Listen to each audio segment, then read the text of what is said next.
Okay. Okay, I can see that we are recording. Good. Okay, so I'm going to use some virtual machine to see one of the ports mapper that is called Nmap.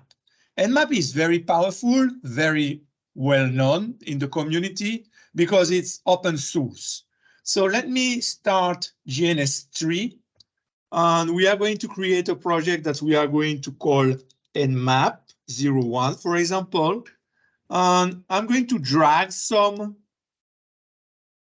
computer there. For example, I'm going to drag this computer and I'm going to call it, for example, attacker. That will be the computer of the attacker today. Okay, I'm going to start this computer and we are going to work with this computer to see what I'm going to specify to. So I have some exercise for the people that want to know a little more about port scanning. And here we study Nmap. So let me show you things that we will need to work with Nmap today. For example, we will need to know how to specify the IP address that we are going to scan. So in Nmap, you can specify one specific IP address. For example, 192.168.0.1, it will be just one IP address. But you can specify also something like that.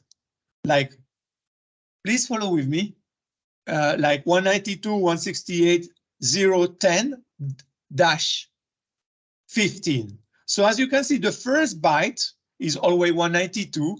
The second byte is always 168. The third byte is always 0. But the fourth byte is between 10 and 15. So how many IP addresses we have in this? We have a range of 6 IP addresses. That will be 192.168.0.10, blah, blah, blah, blah, up to 192.168.0.15. So this is a range of IP addresses. You can also write things like that. 192.168.0. So the first byte is always 192, the second byte is always 168, the third byte is always 0, but the fourth byte can be either 10, 20, or 17. So here we have 3 IP addresses, and it will be 192.168.0.10, or 192.168.0.20, or 192.168.0.17. Look at this example. In this example, what can you tell me? The first byte is always 10, as you can see. The second byte is always 0. The third byte is always 2. What about the fourth byte? So it can be 14. It can be a range between 22 and 24, which means 22, 23, and 24, or it can be 5. So look, if you have any doubt, for example, with a range of IP address that you specify, you can even ask Nmap to help you. So look, I'm going to here enter this machine. That will be the machine of the attacker when we do the exercise. And I already have Nmap installed. So you can, of course, get the manual of Nmap with man Nmap, and it will bring you the manual. So Nmap have an option which is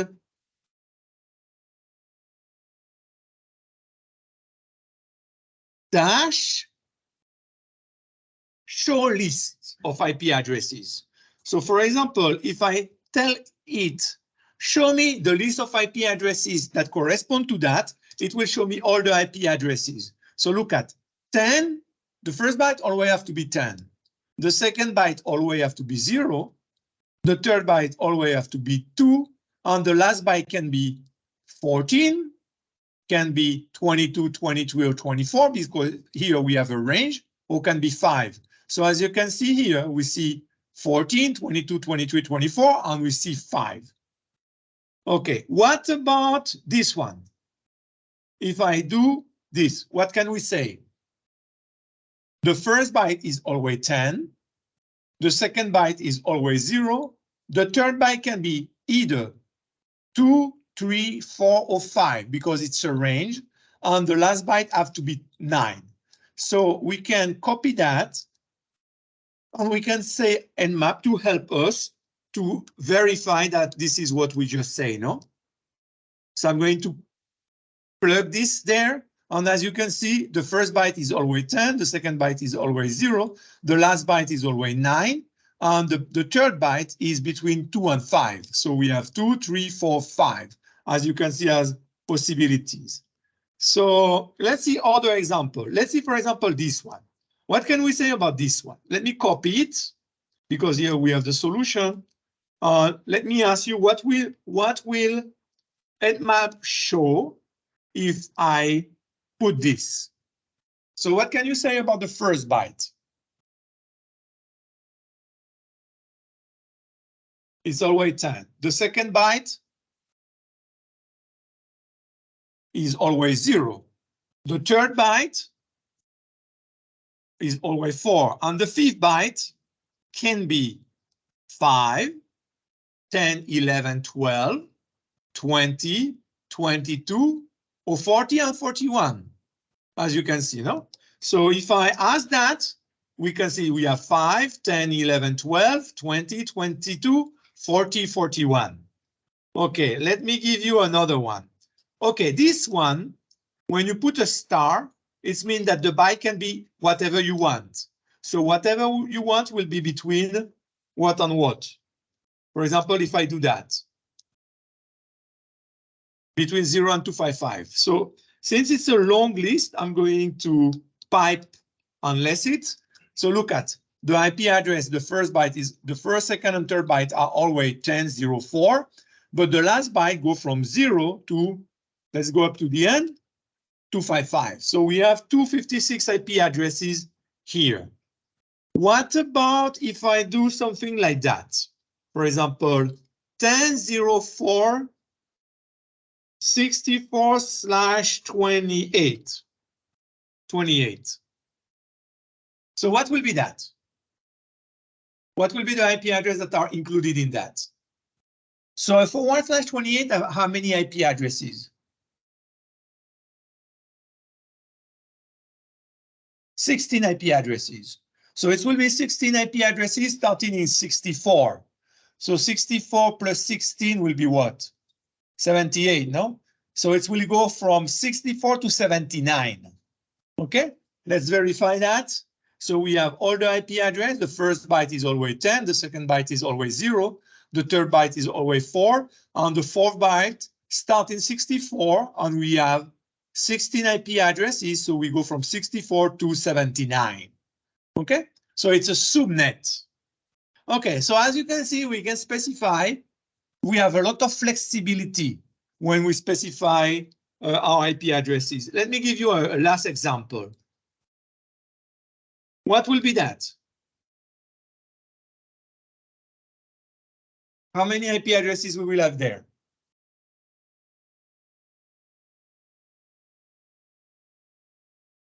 16 times 2, no? Because the first byte is always 10. The second byte is always 0. The third byte can be either 4 or 5. And the last byte will be between 64 and 79.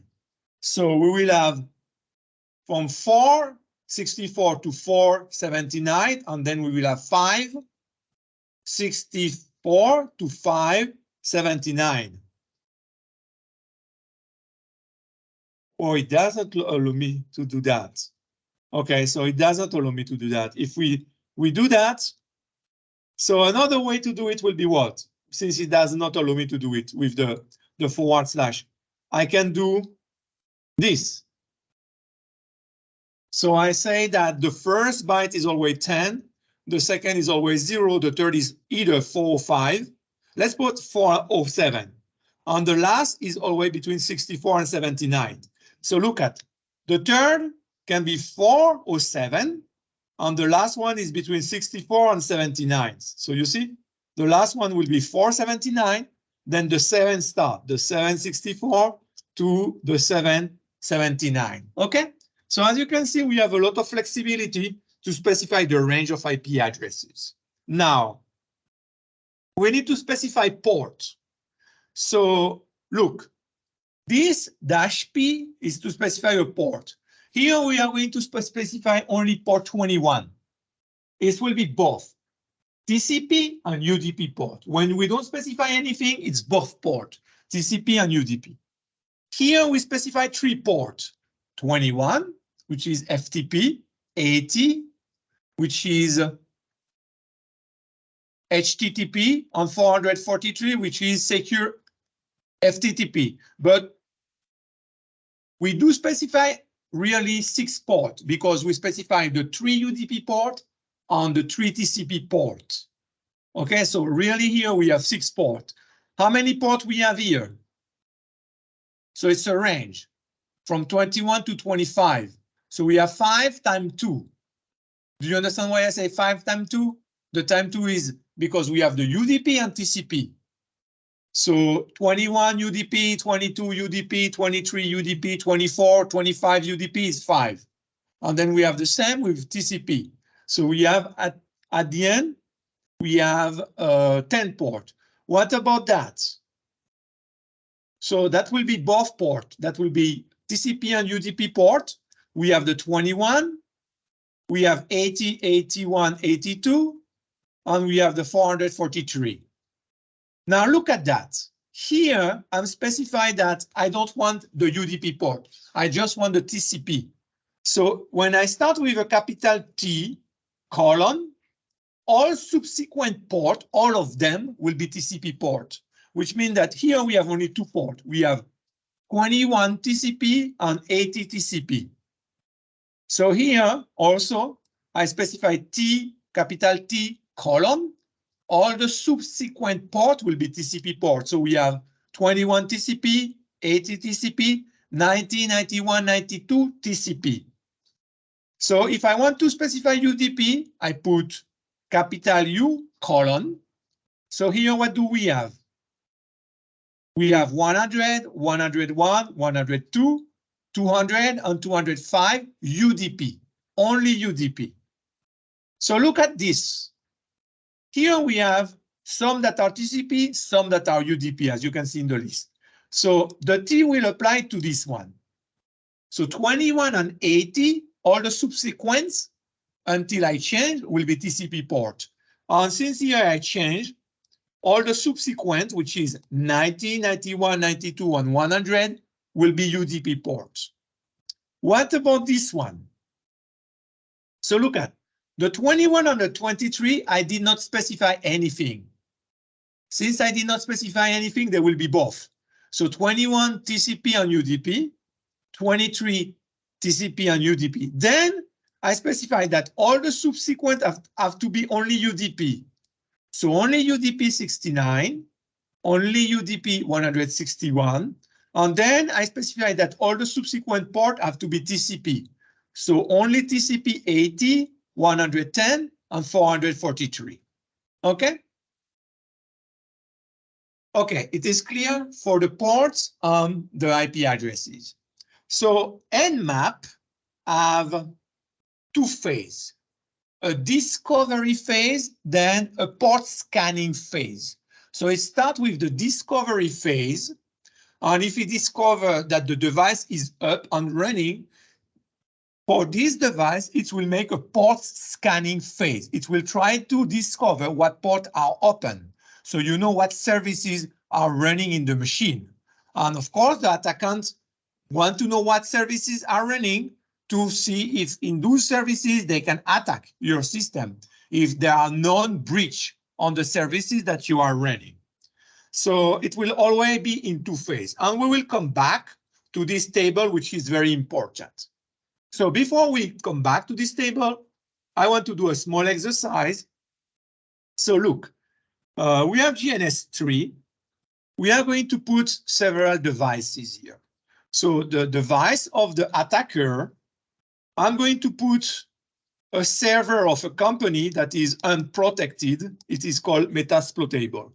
This is a server of a company where the server, the person that do the administration have very little knowledge. So we'll see that we have a lot of weaknesses in this server.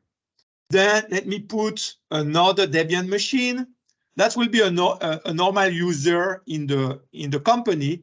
Let's call this computer Jimmy, because the user that will use this computer is called Jimmy, for example. Then let's put another server here.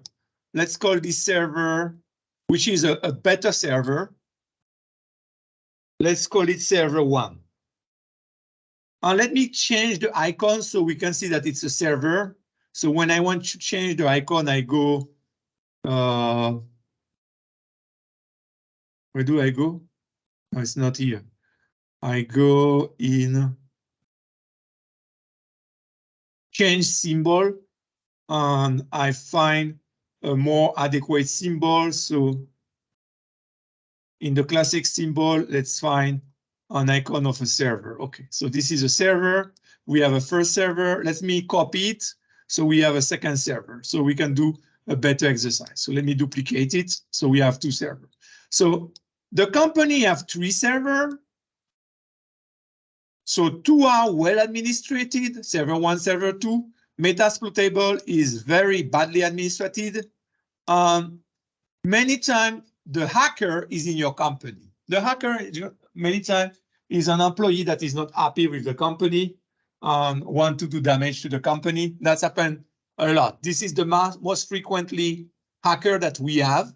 And of course we have, if you are a company and you generate knowledge, you have your competitor that want to steal your knowledge. At the level of country, we have big spying issue, no, as you know. So let me put a switch to connect all those devices together. Let's call this switch SW. Let's have as a router, if we have enough time, that will be nice. We will use also a router in our topology.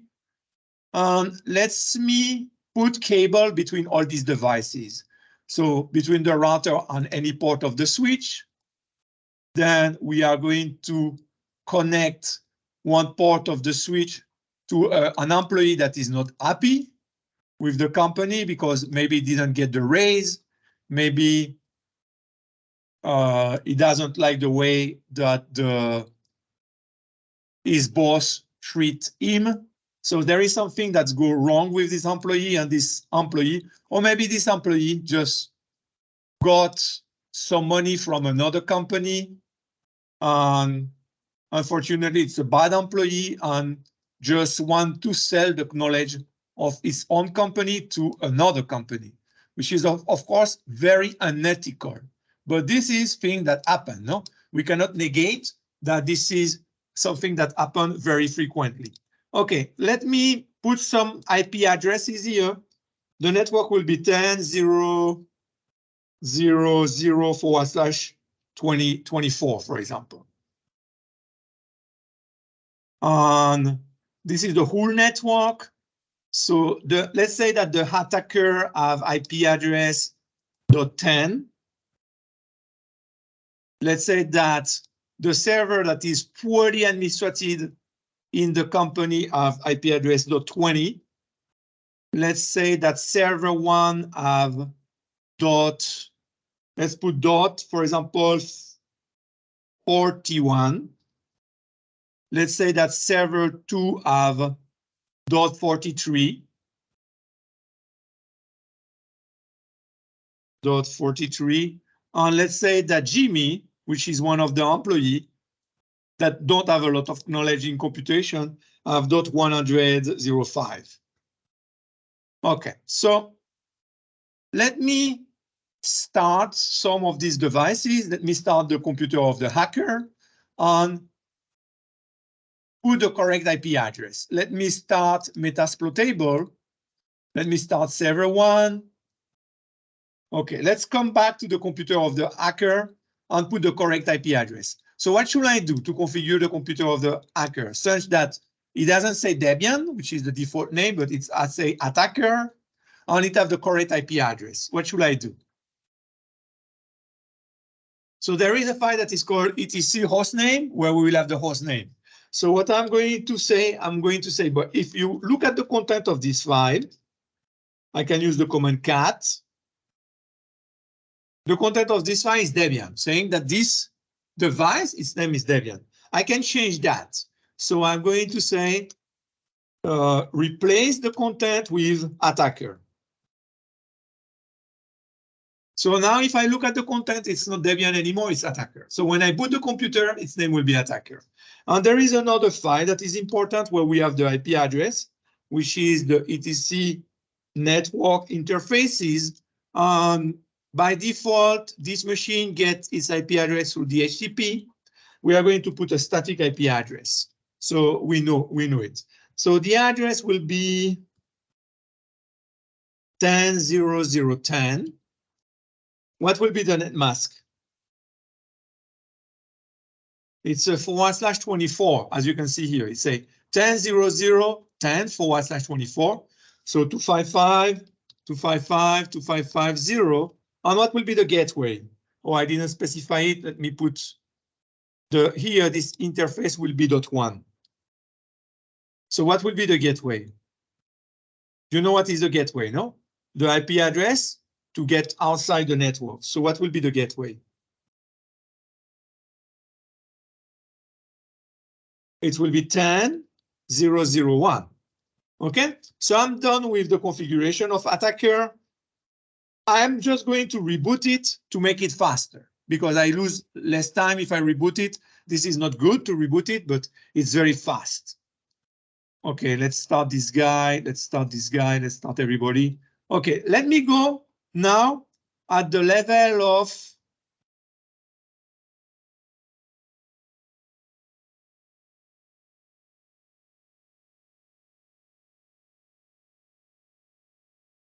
Jimmy require of RAM but run. Oh, that's bad. We don't have enough memory, apparently. I don't know if it's good. Okay, hopefully it's one. So let me go at the level of metasploitable that are already started. So let me double click on it. So metasploitable, the password, there is a user that is called msfadmin, and the password is msfadmin. So it already has the correct name. The only thing that I need to change is the IP address and put 10.0.0.20. I'm going to do it. So I modify this file, the network interfaces. By default, it also gets its IP address. Oh, I am not root here.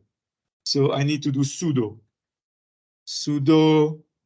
Let's be root -i msfadmin.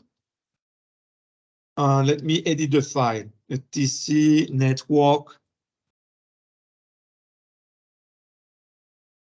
interfaces. And I'm going to put here static. The IP address will be 10.0.0.20. As you can see here, what will be the net mask? That mask will be 255.255.255.0. As we can see here, what will be the gateway? 10.0.0.1. Okay, so metasploitable is ready. I can just do if down ETH0 on if up, and it should be okay. Okay, it should be ready. If I do if config, it will have the correct IP address, 10.0.0.20. And as you can see, the net mask is /24. So metasploitable is ready. So let's prepare server 1. So let me double click on server 1, enter in server 1, root, tour. Let me change the name. So in this moment, the name is Debian. Let me put server 1 in the etc hostname file. Let's change the IP address. So I'm going to edit the etc network interfaces file. And we are going to put the IP address that we want to for server 1, which is .43. So here I put static. The IP address is going to be 10.0.0.43. The net mask is going to be 255.255.255.0, and the gateway is going to be 10.0.0.1. Okay, to not lose time here, I'm going to reboot this one, and let's just configure the computer of Jimmy, which Jimmy is a normal user. So root tour, let's put the name, the name of the computer will be Jimmy. Maybe Jimmy PC. Yeah, because it will be confused. Let me call it Jimmy PC.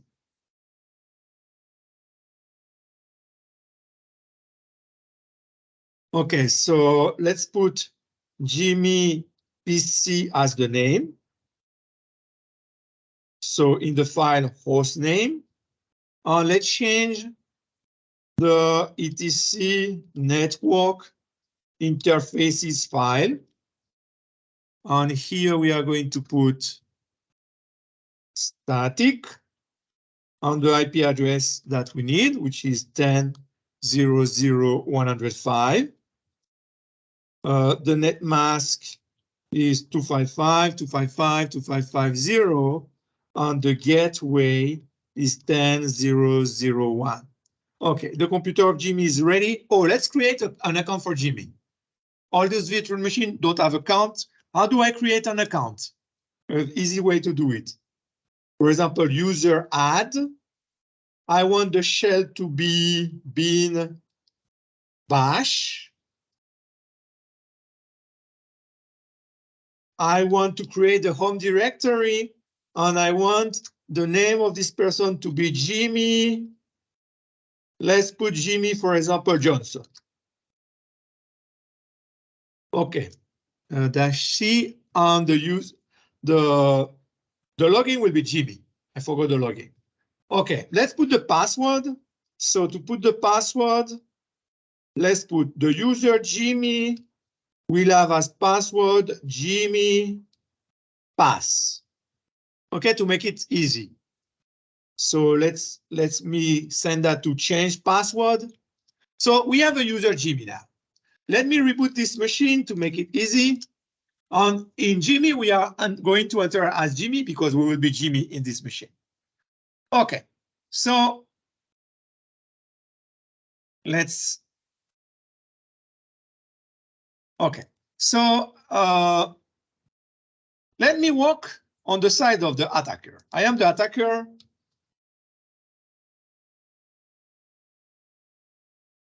And for example, I want to discover the machine that are up and running in the network where I am. So which machine is up and running in this moment? For example, we didn't specify the IP address of server 2. So it is up and running, but it doesn't have this IP address. So it will, if I try to contact it with 10.0.0.43, it will not answer. But what can we say about the other one? For example, 20 is up and running and have the correct IP address, 41 and 105. So if I make a discovery phase in this network, I should come up to discover all the machines that are up and running. The router is not up, so it will not appear in the list. So the attacker can run nmap this way. nmap-n, and there is a way to say that we only want to do the discovery part. The discovery part is give me the list of machines that are up and running in this network. So I'm going to say the scanning part, I don't want it. So SN means the scanning part, no. S for scanning part, N, no. I don't want to do the scanning part.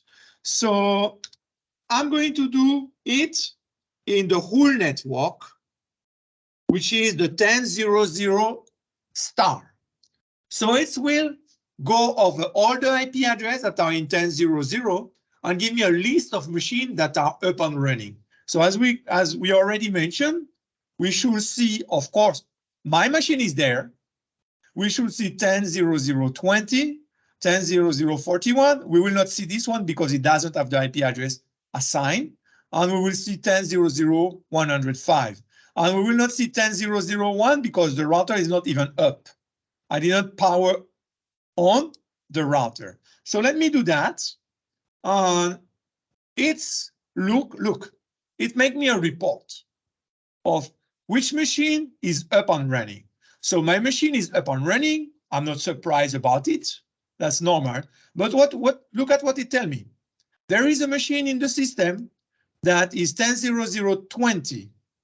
And the MAC address of this machine is this one. And this machine is up and running. So I can be in my office and I discover all the IP address that are available, as you can see. So it's telling me there is another machine that is 10.0.0.43 and the MAC address is this one. Oh, the one that we did is 10.0.0.43. We did server 2 or we did server 1? Oh, now I'm confused. I think we did server 1. So maybe we put the wrong IP address. Let's verify. Let's see the IP address that it have. Oh yeah, we put 43. I did a mistake. So let me change that. IF down ETH0, and we are going to edit the file and put the correct IP address. It's 41. We are going to put the interface up. So you see, just by making a discovery, I realized that I did make a mistake. So let me do the discovery again. So as you can see, it's telling me that 10.0.0.20 is up, 10.0.0.41 is up, and 10.0.0.105 is up. So it didn't report the router because the router is shut down, and it didn't report server 2 because we didn't assign any IP address to server 2. It is up, but doesn't have an IP address. So look, with that, I already know what are the machines that are running. So I might start a port scanning. So I want to know, for example, I see this machine, 10.0.0.20. I want to know more about this machine. For example, I want to know what service are running in this machine. So there is a command with nmap that is, for example, you can say T4. With T4 on a specific IP address, now I know that the machine .20 is up and running. I can say, give me more information about this machine. Give me the list of ports that this machine have open. So nmap by default will check the most 1000 frequently port that we use. How many ports we have in total? For example, TCP or UDP port. 2 to the power of 16, which is 65,536, no? 2 to the power of 16. Of the 2 to the power of 16, nmap is not going to check all of them, because if it check all of them, it will take a long time. It will check the most frequently 1000 ports. Give me some ports that are very frequently used. What port do you know that are frequently used? Port 40. 40? It's not frequent used port, no? Okay, give me some frequently used port. So for example, the one of Secure Shell, port 22. The one of Telnet, port 23. The one of Simple Mail Transfer Protocol. If you send mail, you use this port, which is port 25. The one of HTTP, which is port 80. The one of Secure HTTP, which is 443. The one, for example, of POP3, 110. The one of Trivial FTP, which is 69. So we do have some ports that are very frequently used. So of the 1000 most frequently used ports, nmap now is going to check which one are open in the machine that is called metasploitable, because this IP address 10.0.0.20 correspond to metasploitable. So let me run it. So it's asking this machine about the open port, and it will give me a list of the open ports. So let's wait for the list and see what will, let me run that here. Let me put, okay, it's already showed the result. Let me open it a little more. So look at, it say, of the 1,000 port that it checked, 977 are closed. So how many are open? Because it checked 1,000 port. 23, isn't it? So if you count this list of open port, there are 23. So we can count them. 1, 2, 3, 4, 5, 6, 7, 8, 9, 10, 11, 12, 13, 14, 15, 16, 17, 18, 19, 20, 21, 22, 23. As you can see, there are 23 ports open. So can you give me a command where I don't have to count them by myself? Because this list is 23, I can count 23, but if there is a list of 100 port open, I might just want to type a command that tell me there are 100 port open. So what can I do if I want to know how many ports are open? What you will do here. So you see, this is the report of running the command nmap-t4 with the IP address of the victim. The victim is metasploitable in this case. So as you can see, for all ports that are open, the lines say open. So what can I do? I can filter with grep the line that say open. So it will only show me the line that say open, and it will filter, for example, this line that say the MAC address.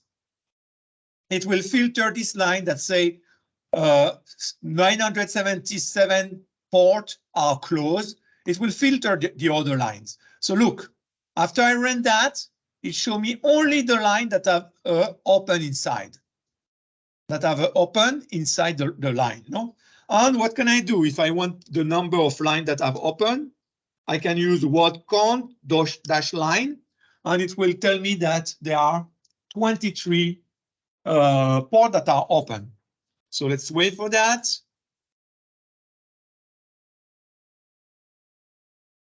Okay, 23, as you can see. Okay, so let's say you just graduate from JSU, a company employ you and tell you this is my server. It has been under attack for a while.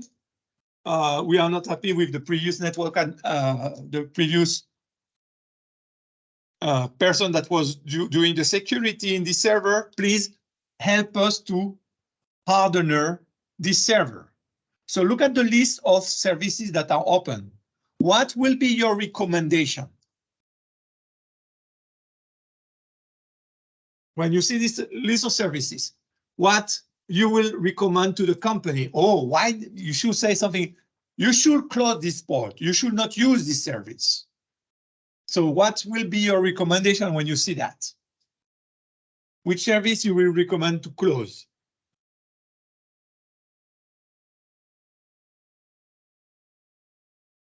Port 8180, that's a unknown. Okay, we need to investigate what is this port because it's a unknown. So it's not a port that is that frequently used. We come back to this port, but there are other ports that are definitely are here and should not be there. For example, let's see the first one. What is the first service? File transfer protocol. It's allow us to transfer file. What do you know about this protocol? Is this protocol safe today? No, why? Exactly, it's transfer over the network, the authentication information in plain text, which is the login and the password. So if the hacker is sniffing your network, it will have the user, the login of the user and the password of the user. So of course you don't want the company to keep this port open. You want the company to shut down this service. So you already identified that there is a problem. You want this service down. So they will tell you, how are we going to transfer file if you close FTP? What will be your answer? You can do it with Secure Shell. You can also transfer with Secure Shell. Secure Shell is a group of protocol that allow you to make a remote station securely, but also transfer file securely.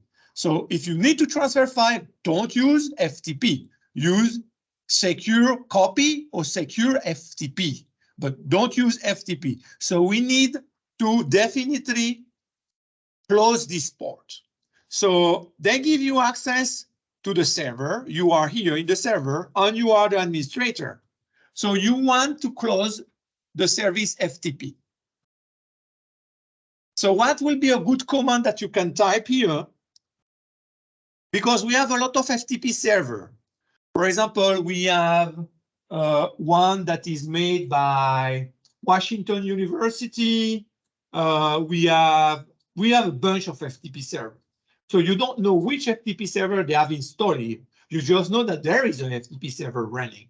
So you need to identify, like, how many web servers we have. Apache, Nginx, blah, blah, blah, blah, blah, blah, blah, blah, blah. We have a bunch. So when you have a web server, you know that you have a web server, but you don't know if it's Apache, Nginx, you need to identify it. So here we have a FTP server, and we would like to identify it. What command can I type? I am in the server that have been attacked a lot, that have been exploited by the hacker a lot. What command can I type to identify which process is opening port 21? Which process is giving the FTP service? Netstat, very good. So I can type netstat with which parameter?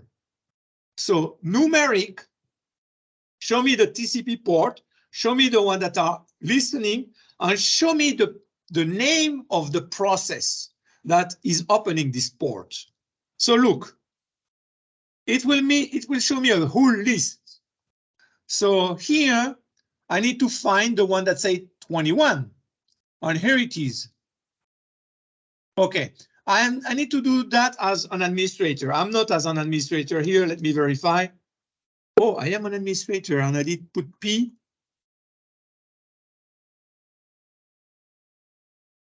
It doesn't show it. Let me see again. Oh, here it is. The window was not open enough. So there is a bunch of ports, but look at here, we can see port 21. And look at what we have here associated with port 21. We have something that is a meta daemon. A meta daemon is a daemon that listens to several ports. And when there is a query on one of the ports, it will just inform the daemon about the query. So all the daemons don't have to be up and waiting. The meta daemon listen for them. And if there is an FTP query, the meta daemon tell the FTP daemon, hey, there is a request for you. Please go and give service to this query. So as we can see, we do run FTP service through a meta daemon, which is called xinetd. What else can you see here?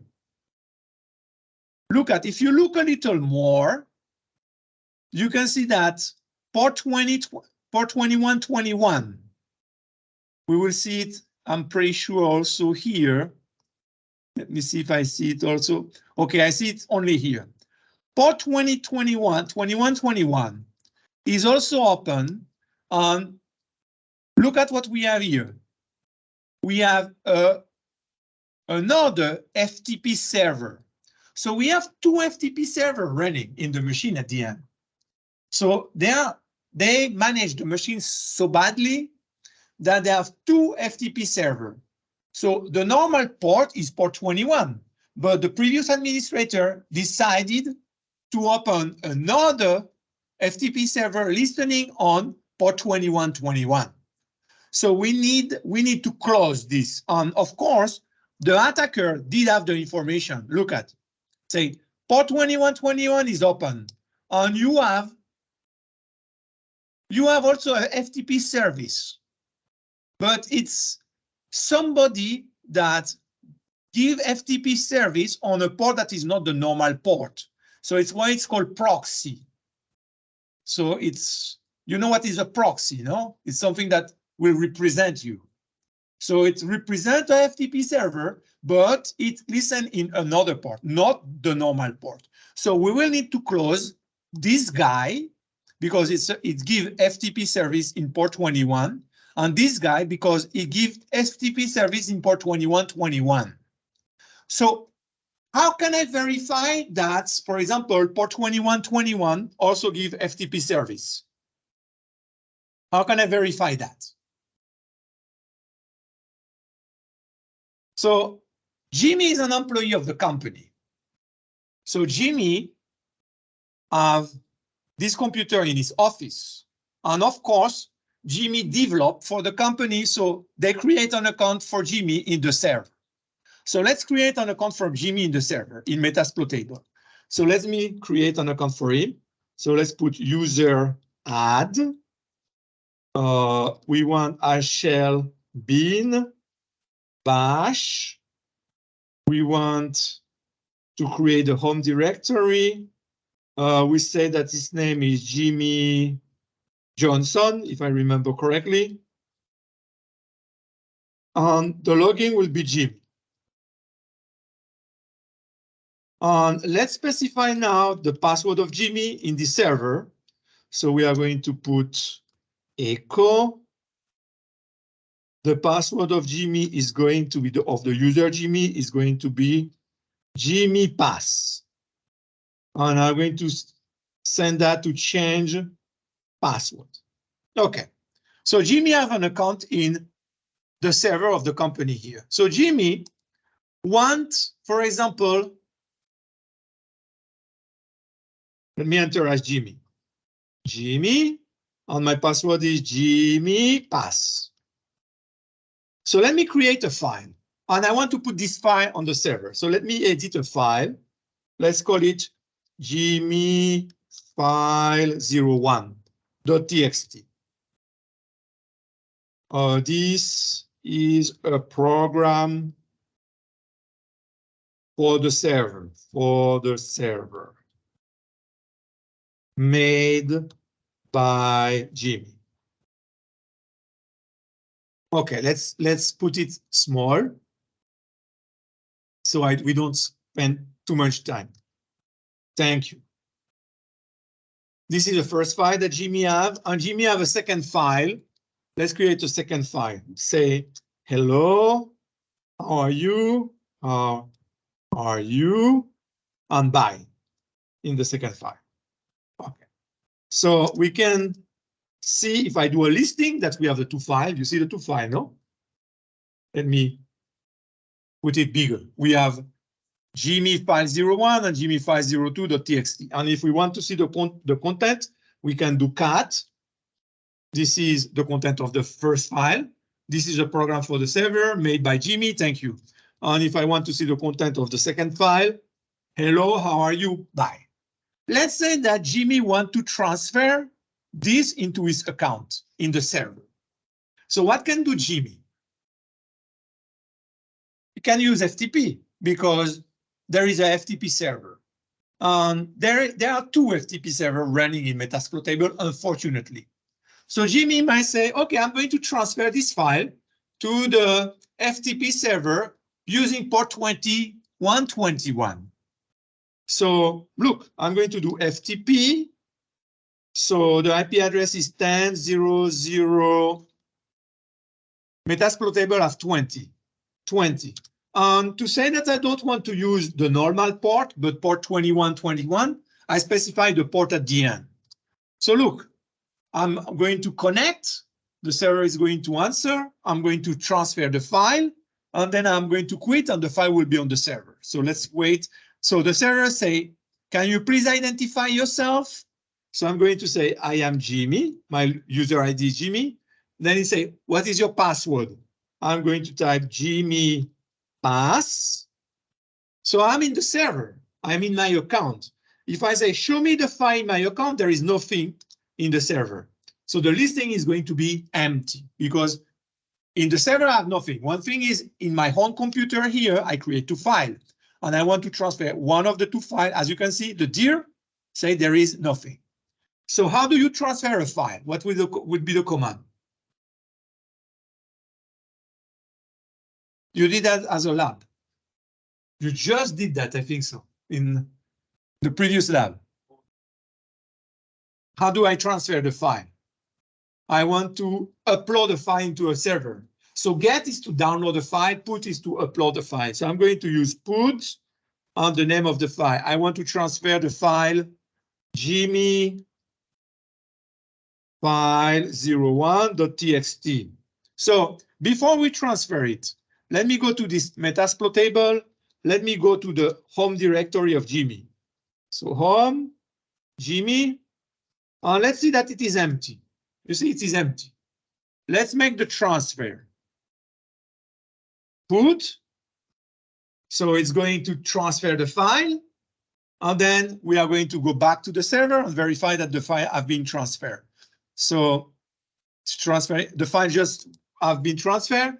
Let's verify. As you can see, this file is here now. And if I look at the content of this file, is exactly as the content that the user Jimmy created. So we do have a FTP server on port 21, as you can see. How do I totally make this FTP server disappear on Metasploitable? Here, remember I'm the root, but I want to make it disappear. And as you have seen with command netstat that we typed recently, we know that port 2121 is open, and this is the process that is running, pro FTP daemon. So this is one of the many FTP servers that we have. We have a bunch of projects that did FTP server. So I want to get rid of it. It cannot be there. It's too dangerous. What can I do? So of course, if it is there, is that the administrator install it. So I can uninstall it. So how do I get the list of all the software that have been installed? What is the command? dpkg-l, L for list.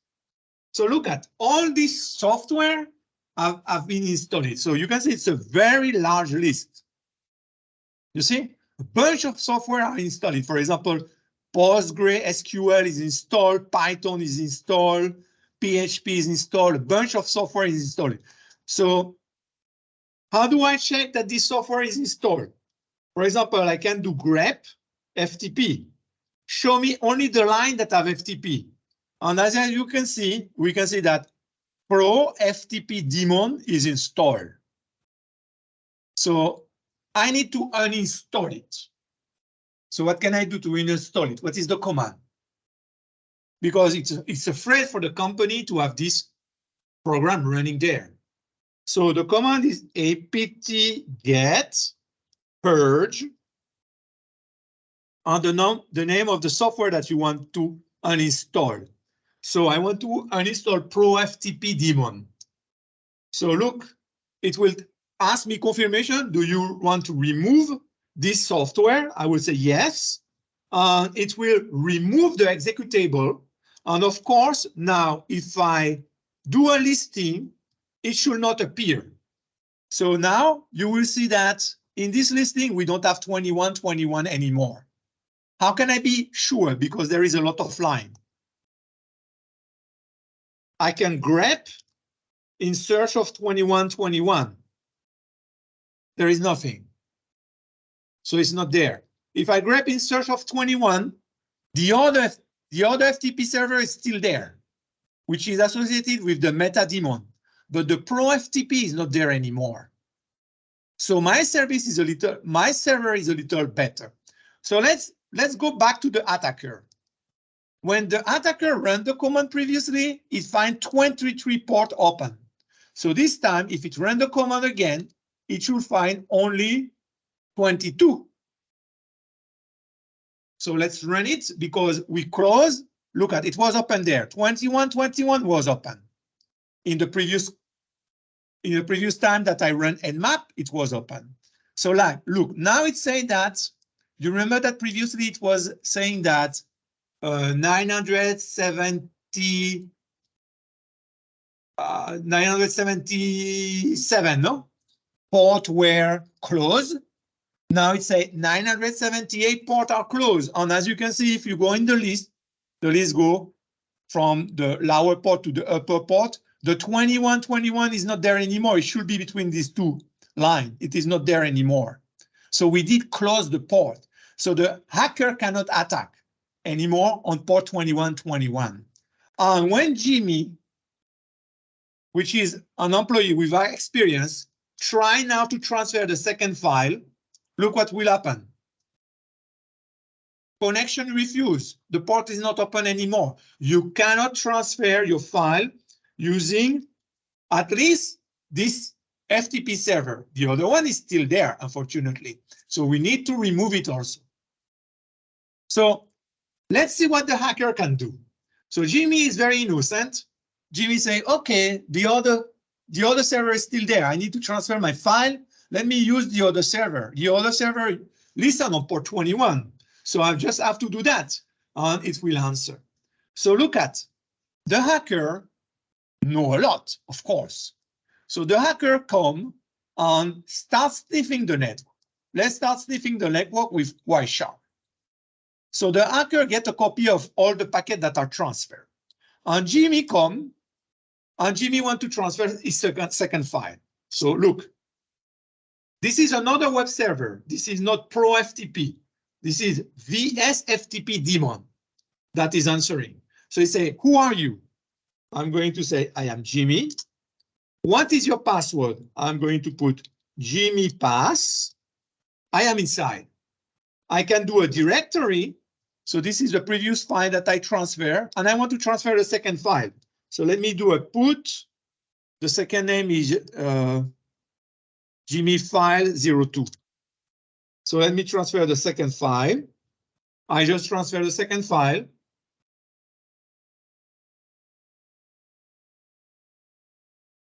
Oh, I'm not capturing in the right place. Where did I start capturing? Let me see that. Yeah. So let me redo it. Let me redo this practice. So let me go to Metasploitable. Let me go in the directory of Jimmy. We did transfer the second file, but we are going to remove it. So look at the second file is there because we did transfer it. Let's remove it for now to redo this practice. Okay, remove it. So the second file is not there. Okay, we come back to the beginning of the practice. So the hacker is spying here and get all the traffic that go toward the server. So Jimmy, which is an innocent user, want to transfer the second file. So it's do a FTP session. So who are you? Jimmy. What is your password? Jimmy pass. It do a dir. You see that, oh, I have only the first file, and I'm going to transfer the second file. Here I transfer the second file, and I'm going to exit. I transfer the second file. So the hacker have this capture. It make a capture of the traffic. So let's see what the hacker can do. Look at here in the capture of the traffic. You see this line? What does it say? That a user called Jimmy was making a FTP session. Look at, you see the password of Jimmy? Jimmy passed in clear texts. Look what Jimmy have done. Jimmy have asked, for example, give me a listing of all the files. We can see it here. And we can see that Jimmy also passed a file that is called jimmyfile02.txt. So this is If you have some expertise, you can do that. If you have less expertise, you take one of these packet and you do follow TCP stream. And Wireshark show you in an easy way the conversation between the computer of Jimmy and the FTP server. So look at Jimmy first present himself as the user Jimmy. Then Jimmy give his password as Jimmy pass. Then Jimmy got a listing of the directory, and then Jimmy transferred the file jimmyfile02.txt.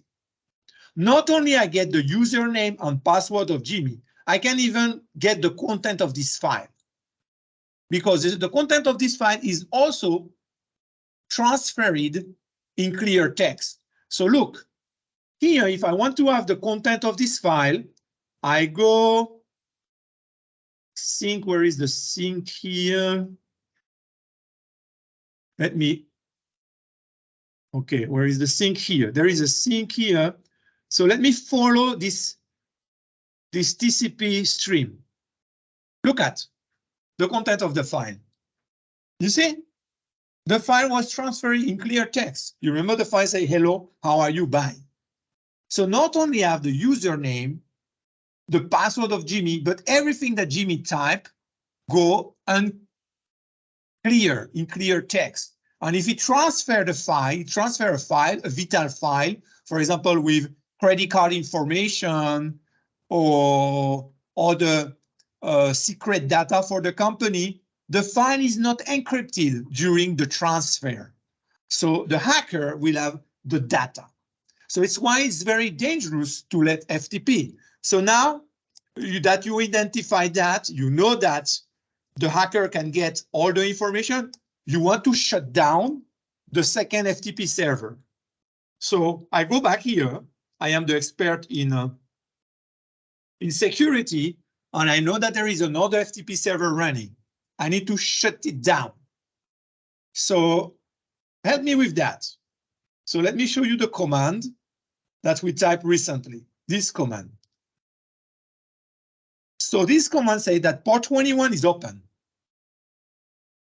But port 21 is associated with a meta server. So all the files of this meta server are in a directory that is called etc xinit.d.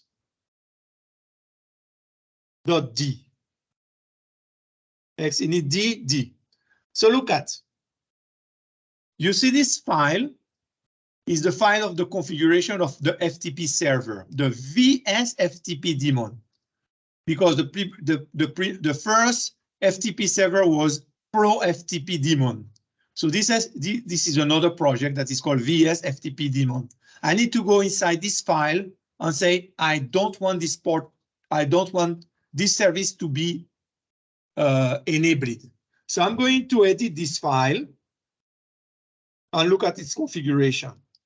So look at here. They say disabled, no, which means the service is up and running. So what I can do here, I can come to this line as an administrator and change it to yes. So it's a disabling no. I'm going to remove the no and put yes. Now I did change the file.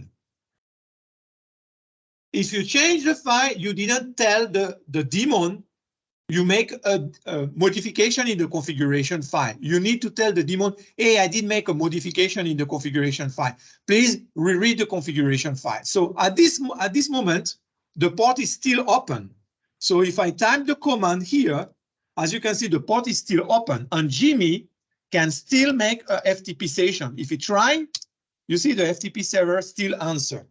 And if the hacker run nmap, the hacker will still see port 21 open. So here the hacker is running nmap to have a list of open ports, and port 21 will still be open, which means that we did the configuration in the file, but we need to tell so it is there, it is open, no, as you can see. So now we are going to tell the meta daemon, hey, I did a change, so please look at the file and change what you need to change. Look at the configuration file and change what you need to change. So there is a command that is, sorry, it's init d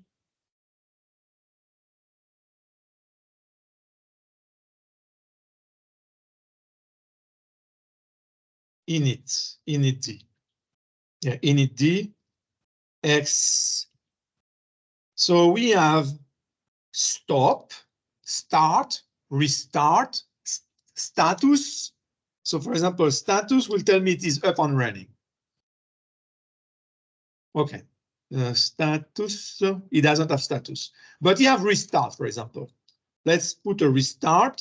So it will go down and up. And when it will go up, it will reread all the file.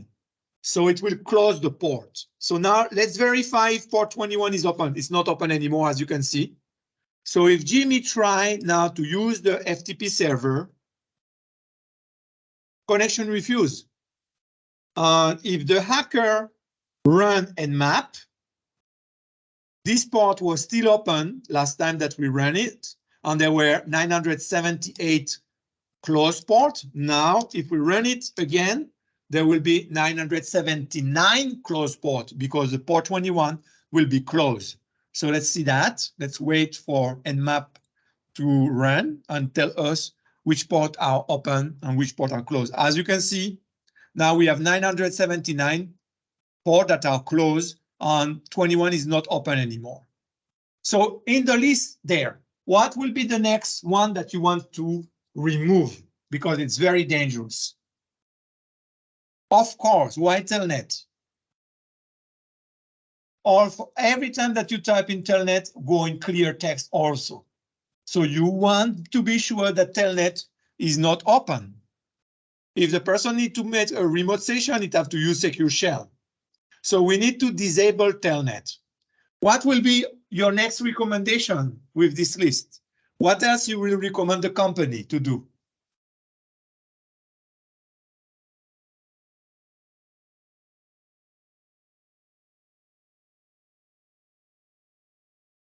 That's true. So if your web server only have informative information, HTTP is okay. Because it's informative information, you don't mind that a hacker gets this information. For example, what JSU, we can access from the webpage of JSU, the normal web server, it could be just HTTP. Now, when you enter in your account of Canvas, you don't want that to go through HTTP. Or when you enter to your account of your bank account, you don't want to use HTTP. So you may have to see what kind of information your web server is giving. And if the people can see sensitive information through the web server, you definitely have to enable TLS. So you pass from HTTP to secure HTTP. So every time that you make a connection to the web server, it will be encrypted with high level with algorithm of that we saw in the class. No. What other recommendation can you make here? For example, at the level of the databases, give me a recommendation that you will give the company.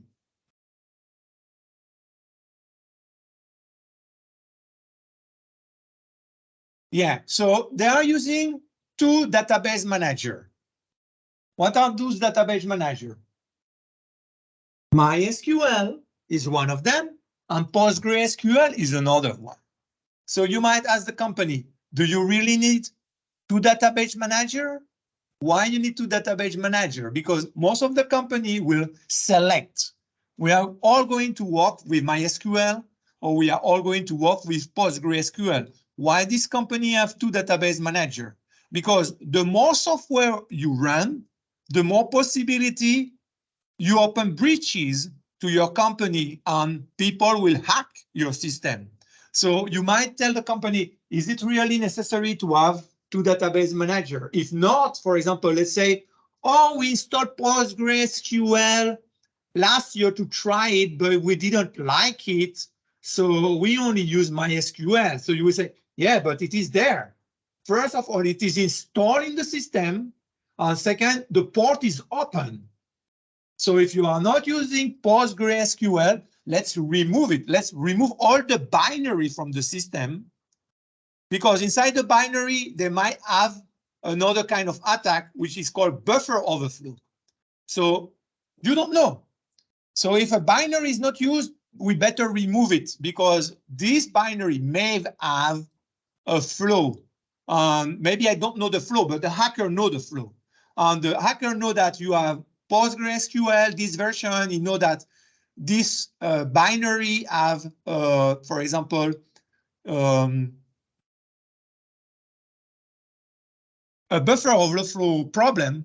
It will run it if to escalate privilege inside your system. Once it penetrates your system, what they want to do is escalate privilege. So they arrive with a normal user account, but they try to gain more and more privilege in the system.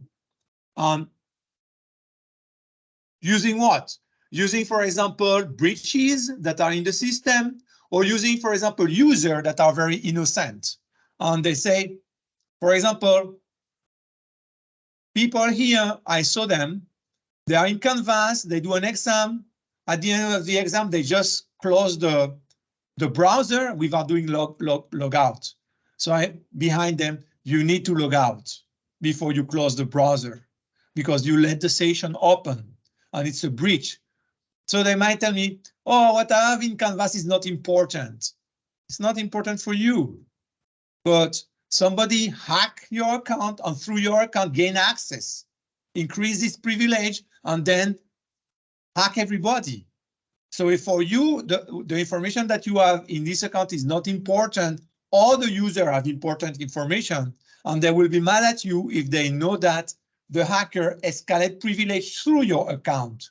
So you have to be very careful when you have an account, because all these accounts where you put easy password that are very easy to crack, hacker take advantage to them to escalate privilege. So you should not have that. So yeah, if you don't need the two database manager, you definitely have to uninstall one of them. So let's see. I want to disable telnet. Let's do that as a last practice today. What should I do? I am in this machine. So if I want the information of telnet, telnet listen in port 23. So here is the link, the line of telnet. This is the line of telnet, no? This one appear because we have a 23 in some part. We have 23 here, as you can see. But the 23 that is important is the port, which is here. So we have telnet installed through the meta daemon also. So what can we do to not allow telnet?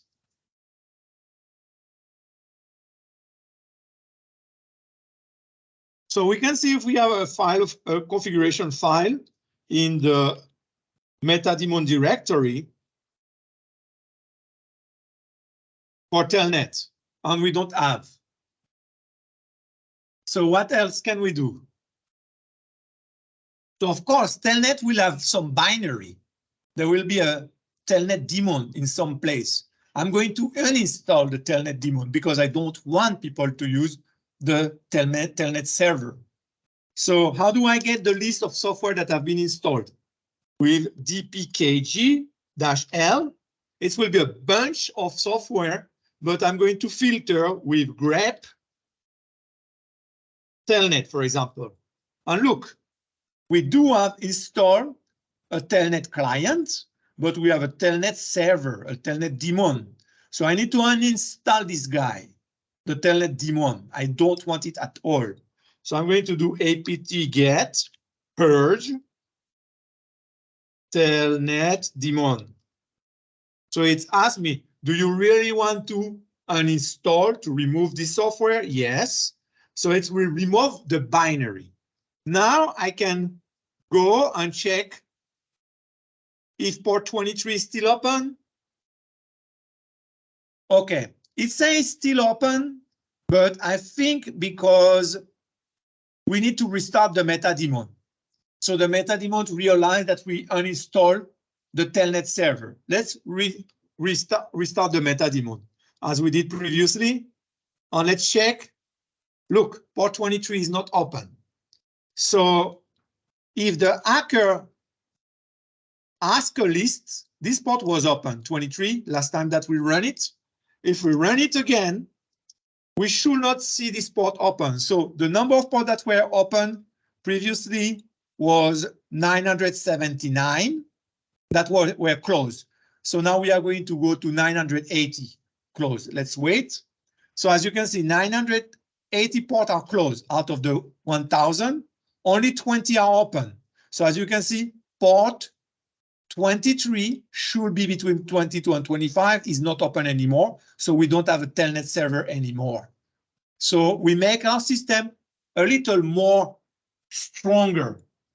We make it harden. We harden the security at the level of the server. So this is what you need to do when you have a server. You need to be sure if you have a software that is installed that you don't use, uninstall the binary.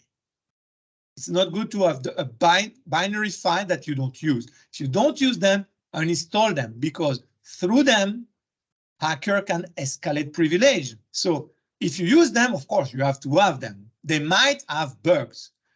Bugs mean that they might also bring some security threat. But if you are using them, you need to live with the possibility of security threat. There is no system that is 100% safe. You always have bug, you always have some security issue. But you need to, something that is very important, you need to install all the patches. You need to update your operating system. Because why? A company that do operating system like Microsoft, or for example, the people that do Debian, bring new versions because they identify security threat in previous version. So they try to mitigate those security threat or make them disappear totally, and they publish new version. Of course, there are new version of software that bring new feature. If you look, for example, Word, a previous version of Word, a new version of Word, a new version of Word bring new feature. So by updating, you bring new feature, but also you try to all these non-security issue that are known in the previous version, you don't let them available to the hacker, because there are many databases in the world where you can see, I have this operating system. Tell me what security threat my operating system is suspect to. So the hacker also have access to this database. They can see, oh, you have Debian this version. It is known that it have this security threat, this security threat, this security threat. So if you don't update, the hacker will go to this database when it identifies what operating system you are running, and will try that to see if you have not patched your operating system. And if you have not patched your operating system, it will definitely jeopardize your system. It will compromise your system, because it's already know how to do it. Because in this database, they tell you what is the threat, how you can verify that the threat exists. So the hacker also can verify that the threat exists in your system. As soon as there is a solution, this web page tell you what you have to do to mitigate the threat that exists in your operating system. So it's very important to always update your operating system with the new version, patch as soon as they are available. I don't know if you know the command, for example, in Debian, we have commands that are key, like apt get update and apt get upgrade. Update will bring a fresh list of all the software that are available in the repository. Because let's say that you install it 1 month ago. 1 month ago to today, they put new version of the software, of some software in the repository. So when you do apt get update, you get a fresh list of the software. And when you do upgrade, you upgrade. So if you have an old version of Secure Shell and they put a new version, you will replace your old version with the new version that are in the repository. So you will bring the new version from the repository and you will uninstall the old version and put the new version. So you need to do that. And Windows do it automatically, no? Windows from time to time, it doesn't even ask you and replace, and from time to time it asks you if you do agree. Most of the time now it doesn't ask you because there are very important patches. So they just install it. Even if you don't agree, they just install it because they know that your system is unprotected.